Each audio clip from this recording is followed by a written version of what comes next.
What's up, y'all? I'm back at it again. Excuse me. But I want to talk about the lightweight division and certain divisions in boxing, man. Not just that one, but that one in particular, because like it's one of the most talked about divisions right now. It already, let's be real, man. It already surpassed like the welterweight division talk. Because fights aren't getting made up there, and you know what that was a result of. You could see that in the title of the video, and that's what we're going to talk about today. Are we expecting too much from certain divisions? Because it seems like everybody has these like high expectations, like something is going to happen, but then all of a sudden you hear both fighters say something, man, and it's not just like one side saying this, one side saying that, because people love to go back and forth about that every single day. You know, It's like me, no, it's him, no, it's this guy, no, it's this guy. No, man, like you guys are pointing the finger at each other to the point where like everybody is lost. Certain people are lost. Like me, some as somebody who like just steps outside the circle and looks at the entire picture, man, it's real hard to look at the entire picture, because the freaking frame is so goddamn big, you know what I mean?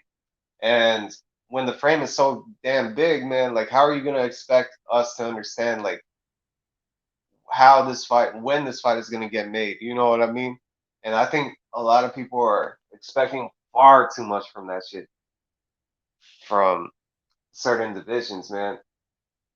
And when you hear fighters go on these platforms and stuff like that and talking about it, talking about it, talking about it, I mean, it sounds cool and all that, but this isn't our first ride. Like this has happened many years. You know what I mean? Like more so in particular with the glamour divisions. And lightweight is a glamour division. Welterweight is a glamour division. Middleweight is a glamour division.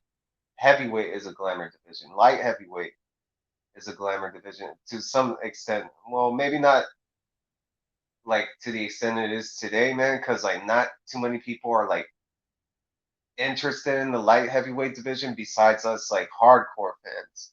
But when you're talking about like casual fans and all that, they're gonna be looking at lightweight today, welterweight, or heavyweight. And to be honest, man, welterweight is starting to get out of that picture from the casual fans. You know what I mean? And I don't even know if the casual fans have been invested into the welterweight division since Floyd Mayweather retired. The only thing that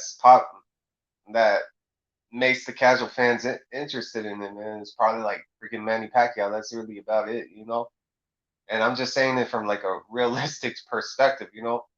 And I think it's stupid, man, that we're expecting too much because like everybody is seeing this fantasy, like about certain fighters making this fight by uh in the next 3 months. Like for example, Ryan Garcia versus Gervonta Davis, man.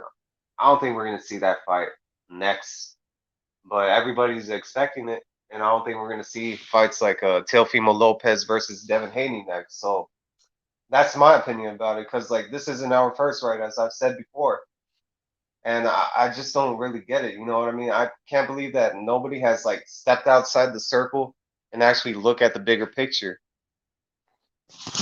And that's what makes me question a lot of people's like intellect on this boxing stuff. Like when they're talking like politics and who's A side, who's B side, man. But to me, that really doesn't matter at this point, because I just want to see the fight. And even for somebody like me who stopped talking about politics for so long, man. Like I understand like how it works. Like there's a reason why fighters are getting on platforms like every single day and stuff. Like they're building up the fight. They're not gonna make the fight immediately. They're just planting the seeds. And then like probably like in 5 years, one big fight is probably gonna get made. That's really about it. It's a gradual buildup, man. Like people don't really understand it at this point because they're expecting too much. And look what happened with the other divisions. Like some of them are at a standstill. Excuse me, just say it right now. But right now the divisions are at a standstill. Like heavyweight, like it's all depending on that Tyson Fury versus Deontay Wilder trilogy. You know what I mean? Because nothing can happen until s- that situation gets sorted out. I don't know if it's gonna happen or not, but it's all depending on that. That way we could get undisputed. And I think personally, like whoever wins out of that fight is still gonna be a big fight in the heavyweight division, but once again, man, we're expecting too much out of it. We've been expecting too much out of it for years. And it's a gradual process. That's why fighters get on platforms every single day. You know what I mean? Because they're building up to a mega fight. Like, this is all a process, I've said before. And like, they take like certain steps, man. And like, when they're in the media and all this other stuff, man, like, you really got to take that into consideration. And you have like all of the facts like right there in front of your face, and yet people are still neglecting it. You know what I mean? And when you're talking about like certain divisions like that, man, like lightweight, lower weight classes, you have to factor in that they're not exactly gonna overshadow heavyweight that much either.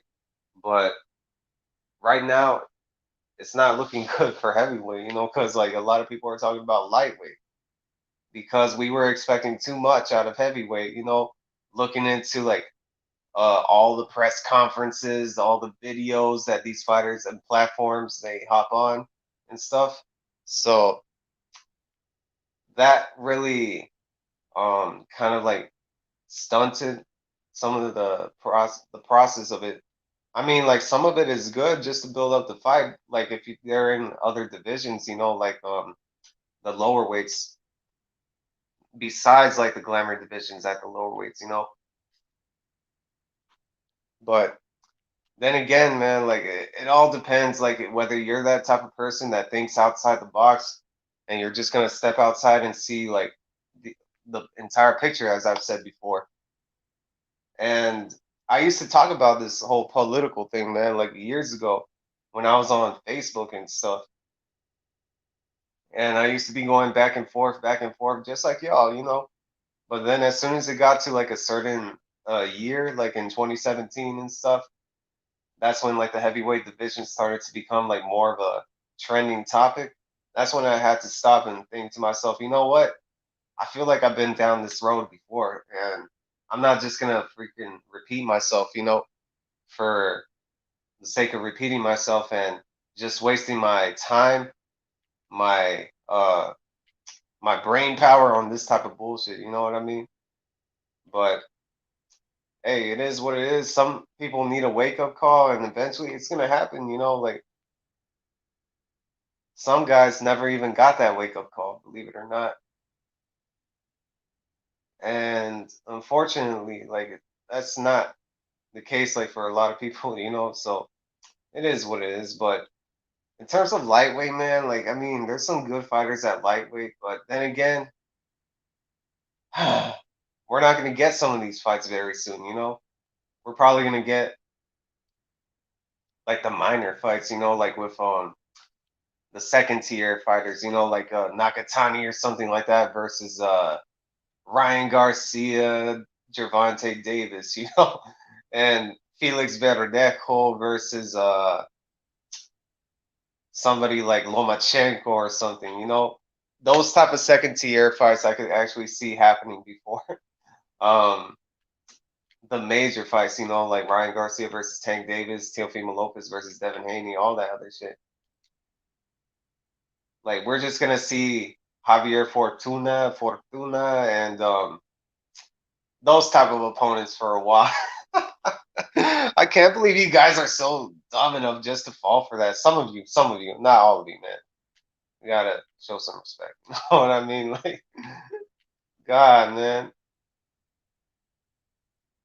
But still, man, like we've just been seeing like second tier fights for the past couple of years, and all of a sudden, nothing has happened. Not a single major fight. And how old are these guys, man? I mean, some of them are in their early 20s, but I'm talking about now I'm gonna switch over to the older division. I mean, like the higher divisions, like welterweight and super middleweight, man. Yes, even super middleweight. Besides David Benavidez, I mean, he's still like around the same age as the guys at lightweight. You know, even though he looks a hell of a lot older, you know. So those type of guys, man, like they are barely starting their careers, you know, like fighting second tier opponents, and all of a sudden now they want to make unifications and stuff. And some of those second tier fights, man, should have started like what when they were like in their 20s or early 20s, maybe, you know. So I'll admit, man, that the lightweights are doing some type of lightweight work with the second tier fights, but I don't want them to be in those type of fights for too long, you know, because that shit is gonna be a disaster as soon as they turn like 27, 28 and stuff. And we're just gonna see like the whole wash, rinse, repeat type of thing, man, like for a couple of years and stuff. But that all depends on the fans whether they're gonna see outside the box and actually pressure both fighters into making these type of matchups. You know what I mean? Instead of just like the trainers like going up on other platforms and stuff and just talking about the fight. I mean, that's good and all that, but then again, where are we at? You know what? Like we're too busy talking about pointing the finger at the opposite side, man. You know, and that's crazy because that's been the same blueprint like for the past couple of years that I've seen like in all these boxing discussions and stuff. Like who's A side, who's B side, and uh who did this and who sent a contract over here, man. Oh my god, man, that shit is horrible. But hey, that's the nature of the beast then again. So I don't know, man. Like this is gonna be a dragged out process. I predict like for certain divisions like lightweight, even super middleweight, man. Even though Canelo won like a belt there, man, I don't know like if he's gonna go directly into a unification. I would like to believe that, but then again, networks, all of that other stuff, and both parties have to mutually agree on something, and then at the end of the day, we're talking about egos, man. We're talking about personas that people want to implement in these negotiations and stuff. And that's what basically stifled like what happened at welterweight, you know? You got personas there. And all of a sudden, nobody has like looked into that, you know? So hey, it is what it is. Let me see if I could see the chat.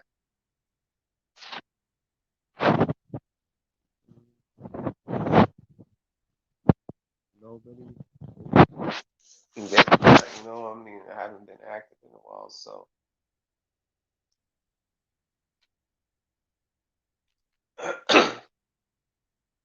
oh man, I just finished eating right now, guys. So bear with me, bear with me.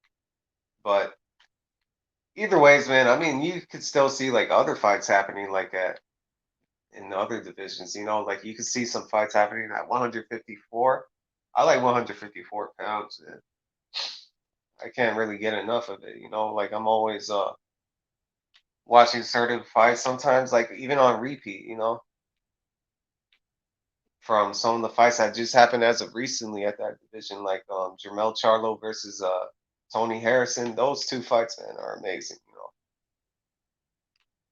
and a lot better than people give them credit for, you know, those matches and just the entire thing with 154 pounds, everybody fighting each other and stuff. That's all fantastic, you know what I mean? And even at the lower weights, like 115 pounds, you had Yoka versus Kosei Tanaka, and you're gonna have Estrada versus Gonzalez, and that's basically what you're gonna get out of all those divisions that don't even like delve into the whole thing about building up fights. You know, they just go straight into it. So you can expect something a lot more from those divisions than what's happening in the Glamour divisions. I know people don't like to give credit to like the lower weight classes because they don't like watching it, man. But hey, man, it's pretty exciting. I see like a bunch of fighters there throwing like billions of punches every single time and landing a lot of punches. You see everything in those type of divisions. Like you got footwork, you got speed. These guys, man, are always never getting tired. They're throwing the same amount of punches for the entire 12 rounds. And that shit is pretty entertaining to me, at least. Then again, not too many people are like keen on that type of stuff. So that's why you have them watching like glamour divisions and stuff. And that's pretty strange to me. But hey, it is what it is. Everybody has their own preference. But then again, you have to expand those preferences because, like, then if you look too much into one division, man, it's going to be an ongoing cycle of second tier fights for at least the next 2 or 3 years, and then you'll have that major fight squeezed in there. Or maybe one of these guys lose, man. Yeah, let's actually talk about that. What if one of these guys lose? What if one of these guys uh move up a division? Because like I could see uh fighters like at lightweight actually going up to junior welterweight by at least their next fight. Maybe one more fight and then they move up. Like Lopez, I could actually see him going up to 140 pounds, man, very soon. And people are expecting him to fight not just Devin Haney, but Gervonta Davis, Ryan Garcia, all at the same time, man. But I don't know, like if he's gonna be able to squeeze that in at 135 pounds, maybe at 140, but it's not always gonna be at lightweight. Some of these fights, because these guys are barely growing. Like they're like around my age, but you have to think about it, man. Their bone density is like getting a lot more mature and stuff, or I mean, like heavier, and their bodies are maturing. You know what I mean? And they're getting a lot more naturally heavier, not just from fat or anything like that, but just for being making the weight for so long and uh just comes with age. You know what I mean? Like that added weight and stuff. So you have to keep that into consideration. And when you look at certain fighters, man, like Gervonta Davis and all of them, they're pretty stocky framed. I could actually see Gervonta Davis there at 135 for a while, depending on how disciplined he is, to make the weight and stuff. And I think he could actually still make the weight comfortably at even 130 pounds, man. I think he should stay at 130 pounds, in my opinion, because like that's like the weight where he's a lot more well-rounded. Like he has speed. He has a lot more explosiveness to his style and stuff. And I don't know, man. 135 pounds, like I could see it happening good for him for a while, but as he gets older, like it's gonna be a lot more debilitating, man. Because that might be his cap division. Because 140 pounds, I don't know, like if he could last at 140 pounds. Because like if somebody like Regis Prograde hits him to the body consistently and stuff, that shit could be uh very damaging to him. You know what I mean? Like he's gonna take a lot of damage and shit. And I don't think people see that type of stuff. So man, these lightweights, man, I mean they're good and all that, but I don't know, man. Like I'm not really that interested in it as much as people are actually interested in it. I mean, you have some good fighters, like Devin Haney, Lopez, Davis, all of them, but I don't know, man. Like something about it, I just can't put my finger on it. Like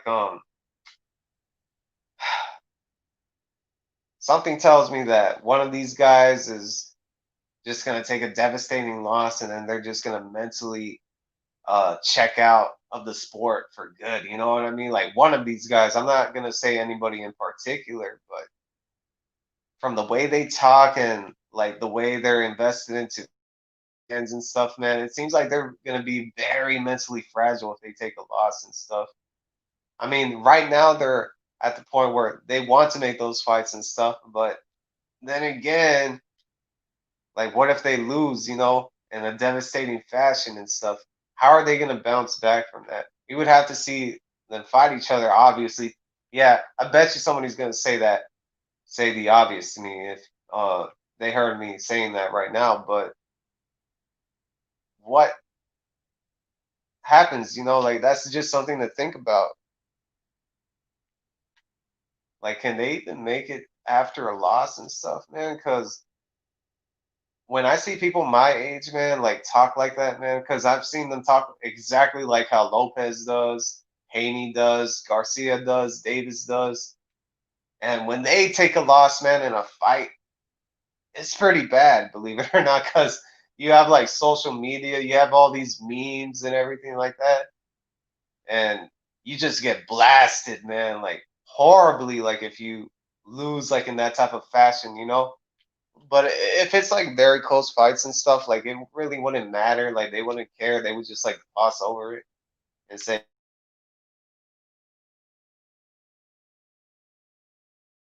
"And whatever, this shit is boring." So Davis, Ryan Garcia, that shit would be devastating, man. To whoever lost, they won't even think about too much on the winner. Maybe they will, but they'll be too busy like needing the fuck out of the person that just lost and got knocked the fuck out. And that shit is pretty mentally debilitating on a lot of guys, man. Like I've seen that happen with people that I actually knew that got knocked out. You know what I mean? Or not knocked out, but just lost like in a devastating fashion, man. So I don't know, man. Like it's something that I can't really put my finger on, man. That makes me kind of skeptical about lightweight, being excited for it and as a division. Some nice names, like that's really about it. Some nice little names, nice little skill set, but nothing like stands out to me like, oh my God, man, let me think about this division for a while, man. Let me compare it to like a ATG type of division, with certain skill sets and stuff. Nobody really stands out like that to me. And I really don't get it. Like I don't see any dynamic type of power there. I mean, like you see very good power, but nothing like dynamic, man. Like Julian Jackson or something like that. I don't see that. They're just very well-rounded fighters. That's really about it. And welterweight, same thing too, same principle. So I don't know, man, but I think welterweight at least has like Terrence Crawford and Errol Spence. I think those guys were pretty much standouts, but like they don't really show anything like too crazy, besides like Terrence Crawford being ambidextrous and stuff like that. But I don't know, man. Like some of these guys don't even stand out like the way people say they do. So it is what it is. But when you're talking about like heavyweight and stuff, I'm a lot more interested in that.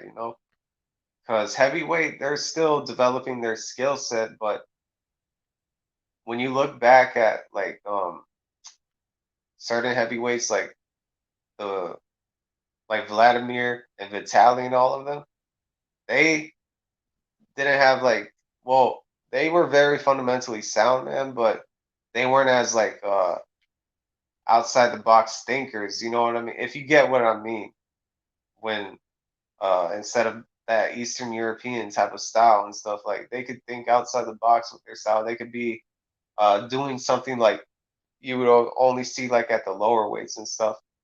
Like you're starting to see that at least a lot more at heavyweight, like from these young fighters and stuff and prospects.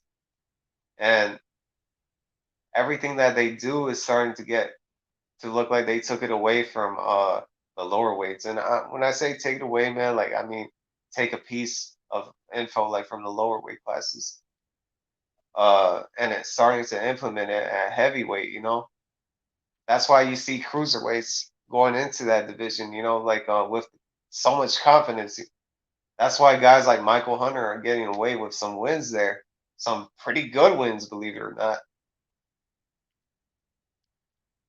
And and when I think about it, man, like Michael Hunter could actually upset one of these guys, even like some of the champions. And a lot of people don't really want to acknowledge that, but hey, it is what it is. Same with Myris Bradis, but I don't know about Myris Bradis though. Now that I think about it, because like Myris Bradis, he really is getting up there in age, man. Like I don't know, like if he's gonna be like a fight between him and Deontay Wilder is gonna be very awkward, man. Like I can see it being very awkward. Him or Tyson Fury too, because of that size difference and him trying to get on the inside and stuff, and the way that he fights, he's not exactly like this type of pressure fighter or anything. I mean, he could fight well, pretty good on the inside, but and he's a good counter puncher. Yet, I don't know, man. Hey, what's good, Jalik? What is good? Let me show your comment. Oh, hold up, hold up. What is good, man? Hold up. Let me see if I can post the link. Uh, I would have to get on my laptop, but I'll get to you in a second, man. Yeah, man, I was too busy talking about these lightweights and like how we're expecting too much, man. Like from the lower weight classes and probably even heavyweight too. But I don't know, man. Like we would have to see like these fights get made. Maybe I get proven wrong and stuff. But I feel like we've been on the same ride for the past 10 years, 11 years since like Mayweather Pacquiao, believe it or not. So I don't know, man. But let me get on StreamYard on my laptop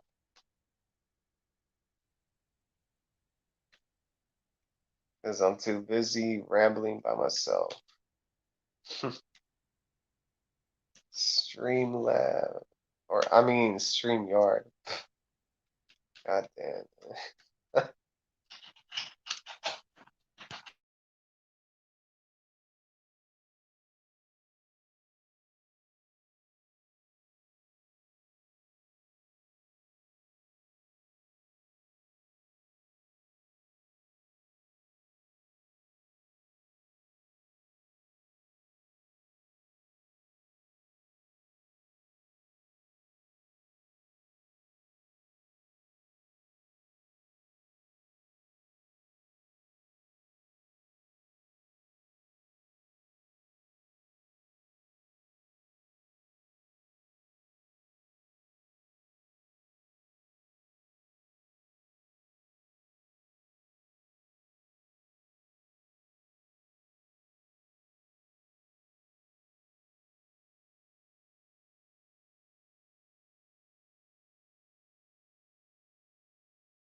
All right, not sure if that link works, man, but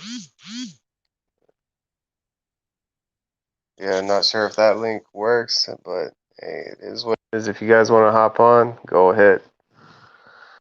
But yeah, man, I don't know. I don't know.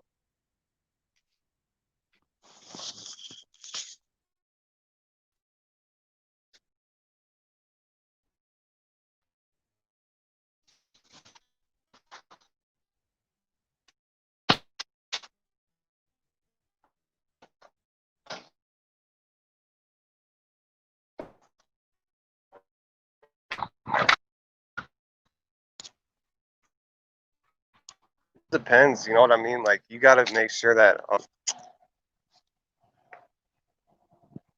you have like a certain perspective on it, man. Like you got to have like a low expectation, all that other stuff. So hey, man, like it is what it is. It seems like there's nobody on right now, so I'm probably about to cut it because it's already been 32 minutes. Excuse me, but it's already been 32 minutes. I've been rambling already for like half an hour. So appreciate y'all stopping by. For those of you who came by, I think I saw like 3 or 4 viewers come by right now. And shout out to Jalik the leader, man. We grinding. I love that quote. Got to come up with my own slogan. So hey, man. Uh, Hopefully, I can stop by your show real soon or on another platform. You know what I mean? Wherever I see you. So, uh, yeah, pretty much. And check out Jalik the leader, y'all, man. Very good insights on the sport. Thinks outside the box. Whether you disagree with him or not, man, like he's not necessarily like bought into this whole thing with guys that are looking at fights like certain ways and stuff, or fighters certain ways. So he looks at it from like his own unique perspective. So give him a look, guys. Like give his channel a look. I mean, and you'll see what I'm talking about. But anyways, y'all, I'm about to cut it short. Appreciate you because I saw a couple people. Once again, I saw more people pass by right now. So hey, it is what it is. Catch y'all on the next one. Peace.